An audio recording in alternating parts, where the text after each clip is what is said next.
season and we are extra busy this year because of the rise in interest rates.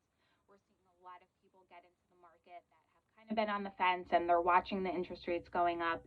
And a lot of people are just feeling if I'm going to make a move, now's the time to do it. So we're extra busy right now, and I figured that I would revisit what it's going to take to get an offer accepted in this market, because what worked last year doesn't necessarily work this year. So I know that there's a lot of buyers out there. They have been making 5, 10, maybe even more offers, and nothing's getting accepted, and they're just getting frustrated. So on the seller's end, there's two things that they're looking at, right? There's number one, price, of course, and number two, what buyer is going to get me to the closing table, who's most likely to get me to the closing table within my time frame with the least amount of issues. So thinking about what issues can come up in a real estate transaction. There are two contingencies in the contract. Number one, the inspection contingency, and number two, the mortgage contingency, which includes the appraisal. So number one, what can you do about an inspection?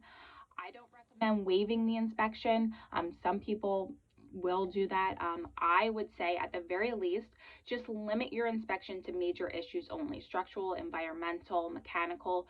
You need to be doing this. There is no reason to expect a seller to address minor cosmetic issues unless you're buying new construction. So this does not put you at a disadvantage as a buyer. It's something that you need to be doing. Number two, the mortgage contingency. You should have a full pre-approval, or what some lenders called a pre-commitment. So you've already been approved for the loan. It's been sent through underwriting subject to the appraisal. So the appraisal.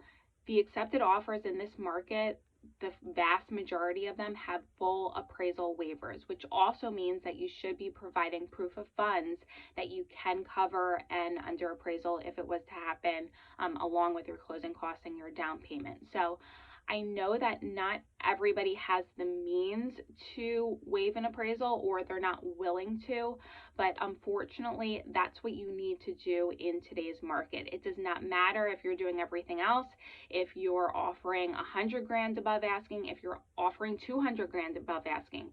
If you are not guaranteeing the seller that they're going to get what you're offering them, meaning you're waiving the appraisal, you're not going to get an accepted offer in this market. And I know that this is hard. I know that not everybody can or is willing to do that, and that's fine.